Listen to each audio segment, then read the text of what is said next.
यवतमाळ जिल्ह्यातल्या उमेदवार आहेत. उमारे हे उमेदवार आहेत. उमरखेड एससी या मतदारसंघाचे उमेदवार तात्याराव हनुमंते हे उमेदवार आहेत. कारवा दिग्रस मतदारसंघातील उमेदवार नाजूकराव धांदे हे उमेदवार आहेत. या ठिकाणी कळणार आहे आणि त्यानंतर आपल्याला असणार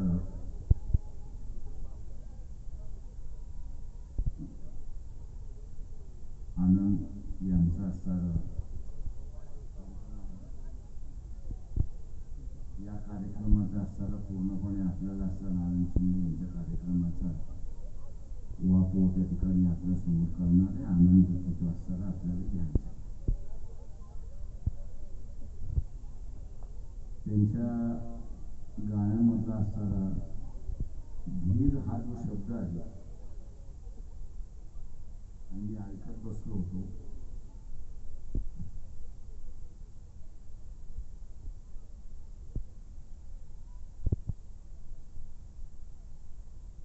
परंतु त्याच्याच बरोबर असणारं एक महत्वाचं अजून आहे.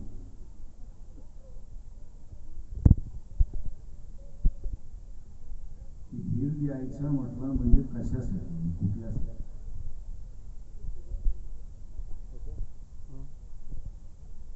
त्याचं सगळंच काढल्या जाते अशी असणारी परिस्थिती.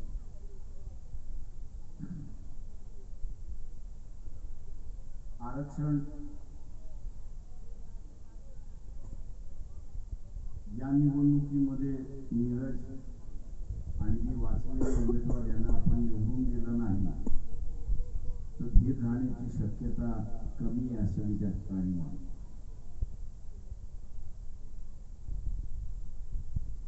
आरक्षण हे एक धीर होतं. आरक्षण हे एक संरक्षण होतं. आरक्षण हे असणारं एक कवच होतं. कसलं कवच होतं? मानाचं, सन्मानाचं. परंतु हे कवचच काढल्या जाते. मग ओबीसीचं काढल्या जाते आणि त्याच्याच बरोबर एससी एसटीचं काढलं जाते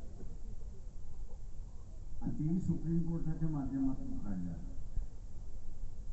इलेक्शन लागण्या अगोदर 15 दिवस अगोदर सुप्रीम कोर्टाने एक महत्वाचा निर्णय दिला. ओबीसीच्या संदर्भातला निर्णय. शासनाने असं म्हटलं की शासनाला आदेश दिले सुप्रीम कोर्टाने की आम्ही जे स्थानिक पातळीवरच्या इलेक्शन थांबवल्या होत्या त्या घ्यायला हरकत नाही, पण घेत असताना ओबीसीला आरक्षण त्या ठिकाणी राहणार नाही. तर ओबीसीची टक्केवारी किती ही आम्हाला माहित नाही. शासनाने आम्हाला दिली नाही. ग्रामपंचायतीमध्ये किती टक्केवारी आहे त्याची माहिती दिली नाही. जिल्हा परिषदेमध्ये किती टक्केवारी आहे ती माहिती दिली नाही. पंचायत समितीमध्ये किती टक्केवारी आहे ती दिलेली नाही. नगरपालिकेमध्ये किती टक्केवारी आहे ती दिलेली नाही. महानगरपालिकेमध्ये किती टक्केवारी आहे ती दिलेली नाही. आणि त्याच्यामुळे 27% सरसकट द्या हे कायद्याला अनुसरून नाही आणि म्हणून आम्ही स्थगिती करतो. म्हणजे ओबीसीची टक्केवारी किती ही माहीत नसल्यामुळे ओबीसीचं 27% आरक्षण या जिल्हा परिषदेमध्ये, पंचायत समितीमध्ये, नगरपालिकेमध्ये, महानगरपालिकेमध्ये, ग्रामपंचायतीमध्ये थांबवण्यात आले अशी असणारी परिस्थिती.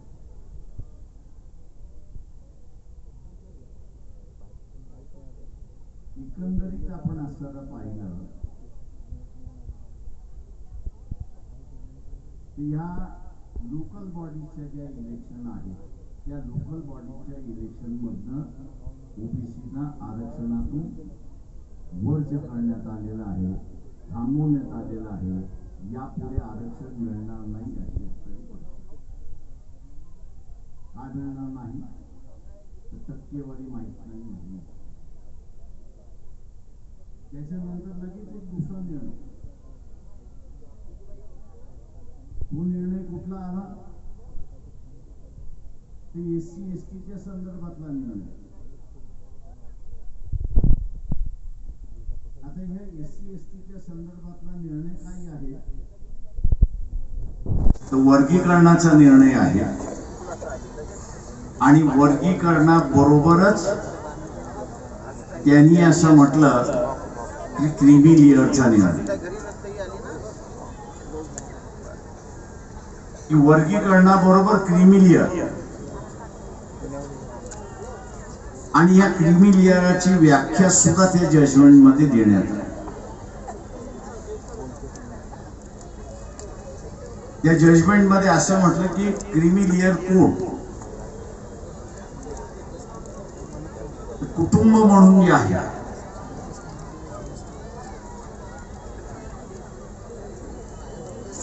कुटुंब म्हणून जे व्याख्या काढण्यात आलेली आहे त्या कुटुंबातल्या एखाद्या व्यक्तीने आरक्षणाचा लाभ त्यांनी घेतला असेल, मिळाला असेल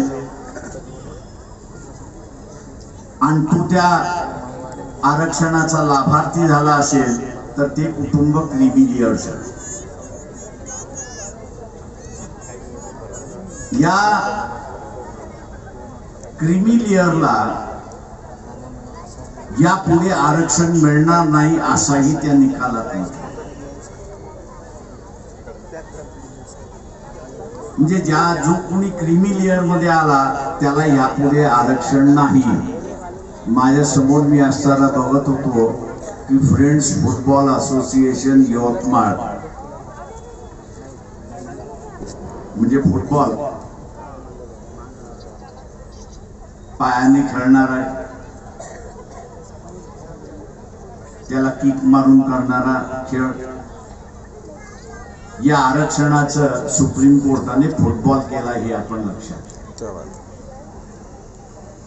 क्रीमी लेअर त्यांनी त्याच्यामध्ये निर्माण समजून घ्या. पहिल्यांदा टाळ्या वाजवू नका, तुमच्या गांडीवरती किक मारलेली आहे एवढं लक्षात.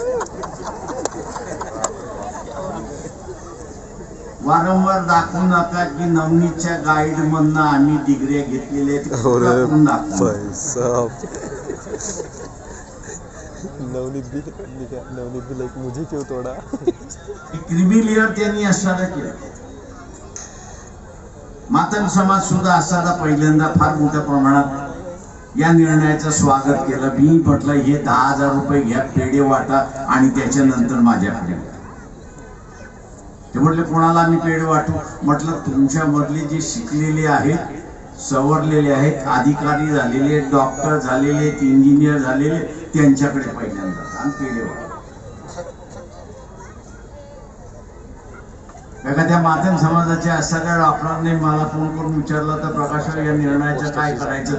म्हटलं जाळलं. म्हटले का? तर म्हटलं या जजमेंट मधलं अमुक अमुक प्यारा आहे, तू असताना वाचा नंतर मला फोन करा. त्याच्यातल्या काही जणांनी वाचलं आणि मला फोन केला आणि ते म्हटले प्रकाशराव हे निर्णय तर आपल्या विरोधातला आहे. क्रीमी लेअर आपल्यालाच ठरवण्यात आलेला आहे. ज्यांनी आरक्षण घेतलेलं आहे, फायदा घेतलेला आहे, डॉक्टर झालेला आहे, इंजिनियर झालेला आहे, त्याला असणारा क्रीमी लेअर ठरवलेला आहे. अधिकारी झालेला आहे त्याला क्रीमी लेअर ठरवलेला आहे. ग्रामसेवक झालेला आहे त्याला क्रीमी लेअर ठरवलेला आहे. आणि आपल्याला तर किकआउट केलेला आहे.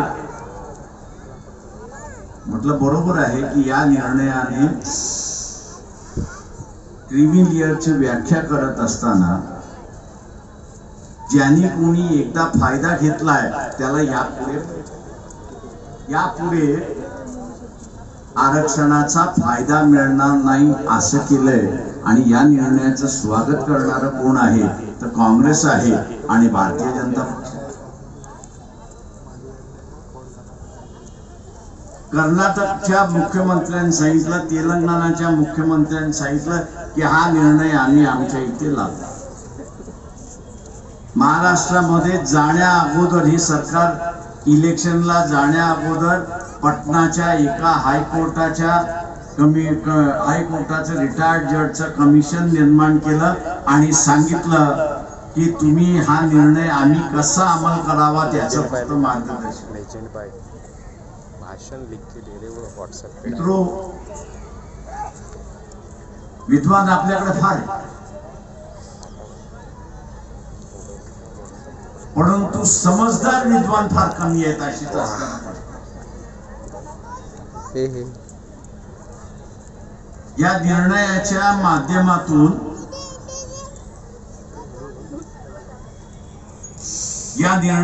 माध्यमातून आरक्षण नुसतं संपवलं नाही तर इथला ओबीसी मधला आणि एससी एसटी मधला आरक्षित वर्ग जो आहे या आरक्षणामुळे त्याला असणारा जो मान सन्मान प्रतिष्ठा मिळत होती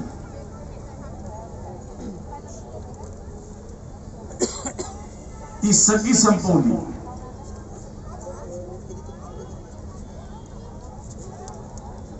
आम्हाला अनेक जण विचारतात तुम्ही या आघाड्यांमध्ये बसत का नाही. या आघाड्यांमध्ये बसताना आमची असणारी एक कंडिशन असते की हा निर्णय विरोधात आहे, एससी एसटीच्या विरोधात आहे, ओबीसीच्या विरोधात आहे, त्याला आपण असणारा विरोध केला पाहिजे. वंचितला घेणं म्हणजे त्यांचा अजेंडा घेणं. वंचितचा अजेंडा घेतला तर मग विरोध करता येत नाही. काँग्रेसवाल्यांना आपण असणारा विचारा की या निर्णयाचं तुमच्या कर्नाटकच्या मुख्यमंत्र्यांनी, हिमाचलच्या मुख्यमंत्र्यांनी आणि तेलंगणाच्या मुख्यमंत्र्यांनी स्वागत केलं की नाही, अंमल केलं की नाही हे आम्हाला फुलफिल नाही झालं. आता त्यांना व्हॉइस चालू केला. भारतीय जनता पक्षाने तर उघड सांगितलं की आम्ही याचं स्वागत करतो आणि याचा अंमलबजावणी. म्हणजे ज्यांनी कोणी लाभ घेतला, ज्यांनी कोणी लाभ ओबीसी मधला असेल किंवा तो असणारा एससी एसटी मधला असेल त्याला क्रीमी लेअर ठरवण्यात आलेला आहे आणि क्रीमी लेअर ठरवून तुम्हाला यापुढे आरक्षण मिळणार नाही हे जजमेंट त्या ठिकाणी देण्यात आले. या जजमेंटशी आपण सहमत आहात का? नाही. जे सहमत आहेत त्यांनी हात वरती करा.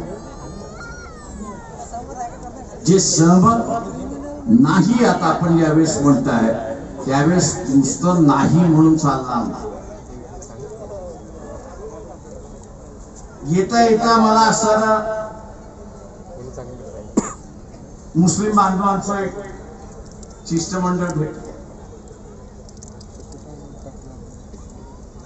आणि ते म्हणत होते की सर हमारा सबसे बड़ा सवाल ये है कि सुरक्षा का सवाल है.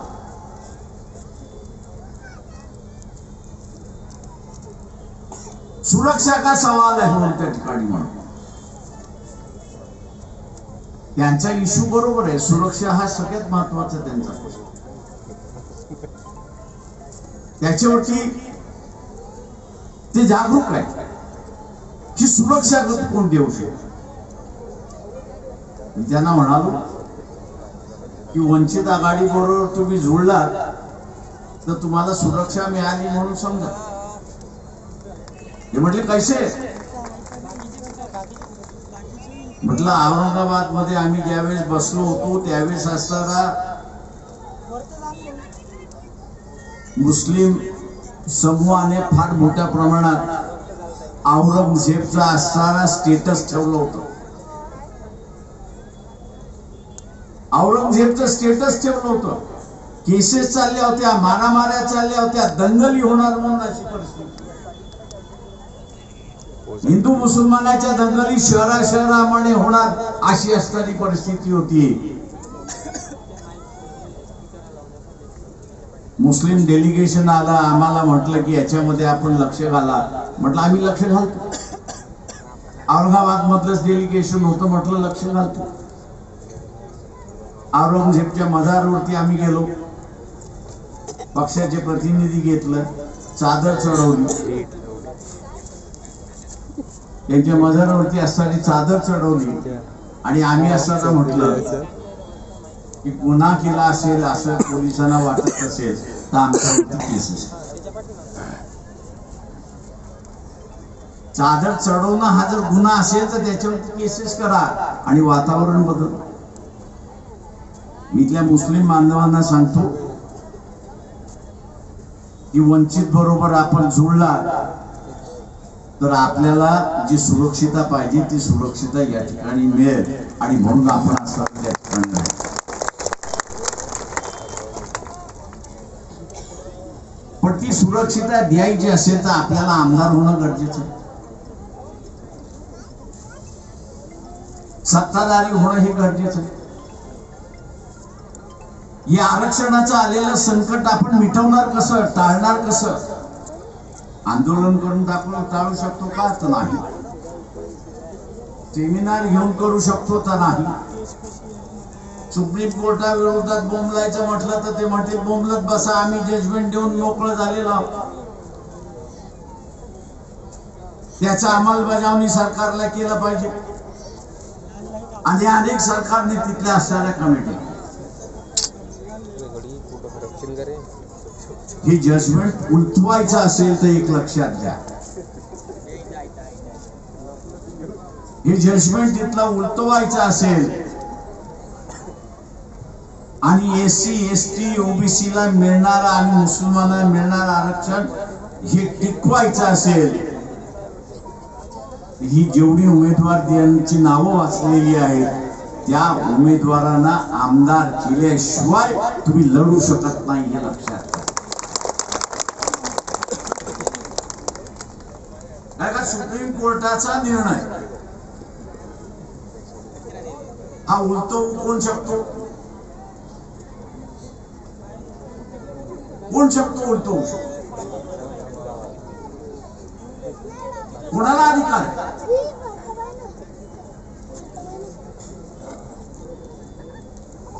कुणाला अधिकार आहे? हा अधिकार विधानसभेला आहे आणि पार्लमेंट. कोर्टाने दिलेला निर्णय अमान्य करणं हा अधिकार पार्लमेंटला आहे आणि असेंब्लीला आहे, हे आपण लक्षात घ्या. आणि उद्याच्या असेंब्लीला ह्या जर नामंजूर करायचा असेल, उद्याच्या असेंब्लीला हा नामंजूर करायचा असेल तर संघटनेकडे आमदार असणं हे महत्वाचं आहे. पक्षाकडे आमदार असणं हे महत्वाचं आहे. तुम्ही आमदार असाल तर उद्या जे कोणाचं सरकार येणार आहे, आमदार असेल आणि उद्याच कोणाचं सरकार येणार असेल आणि त्याला सरकार करायचं असेल तर तुमच्या मदतीची गरज आहे. तुमच्या मदतीची गरज आहे. तुमच्या मदतीमध्ये आपल्याला सांगता येईल की